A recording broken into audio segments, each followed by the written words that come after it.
¿Qué es la celiaquía? Pues la celiaquía es otra patología que no tiene nada que ver con las intolerancias a la lactosa ni a la fructosa, como hemos hablado, en el que ahí sí que hay un daño en la mucosa que afecta el intestino delgado. Ahí lo que ocurre es que el paciente lo que hace es que hace una reacción inmunológica hacia la gliadina, que es una proteína que se encuentra pues, en el trigo, en la cebada, en el centeno, en la espelta.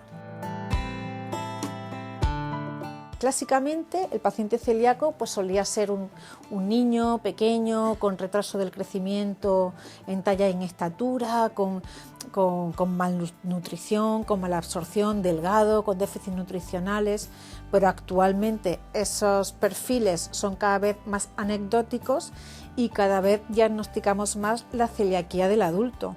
Y a veces los síntomas son muy larvados, son poco significativos. La celiaquía es una patología además que puede tener muchísima sintomatología, no solo digestiva, y de hecho la causa más frecuente por la que nosotros diagnosticamos a los pacientes celíacos en la edad adulta es las anemias ferropénicas. Es la anemia producida por el déficit, en este caso, de la absorción de hierro. ¿Por qué? Porque hay una alteración en ese epitelio del intestino delgado, de forma que hace que ese intestino no pueda absorber adecuadamente el hierro de la alimentación. Y con el paso del tiempo, de los meses, de los años, pues termina desencadenando una anemia ferropénica.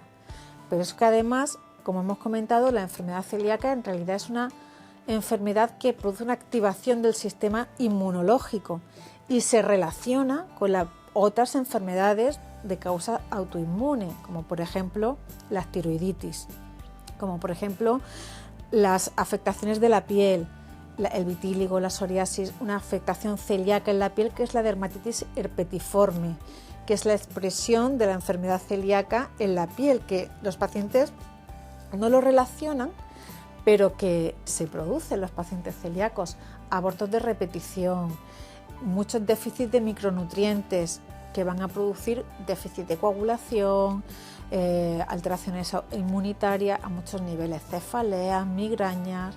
Es decir, que la enfermedad celíaca se relaciona, todo el mundo piensa con una intolerancia al gluten y que produce sintomatología digestiva, que la produce, pero puede estar acompañada de otras muchísimas síntomas extraintestinales.